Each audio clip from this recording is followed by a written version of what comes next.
ভাবা যায় এগুলা? আমি মেয়েটির কাছে গিয়ে এইভাবে ধরো না, আমি পাগল হয়ে যাব। তোকে তো মেয়েটির গালে একটা চুমু দিলাম।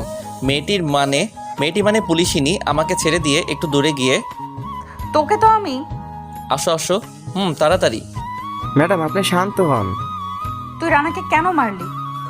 আচ্ছা, আমি বারবার কেন মেয়েটি মেয়েটি বলছি? মেয়েটির পুলিশ পোশাকের দিকে তাকালাম। খুব সুন্দর করে নাম লেখা আছে। হ্যাঁ, মেয়েটার নাম নীলাঞ্জনা নীলা। রূপের সাথে নামও সাজে, মনে একরঙা স্বপ্ন বাঁধে। এই ছেলে, তোকে কি বলছি শুনিস নে? I love you two.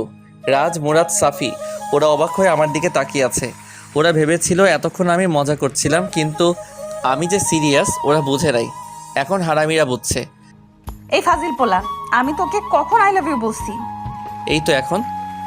তোকে তো আজ নীলা আবার আমার কাছে এসে শার্টের কলার ধরে। হুম।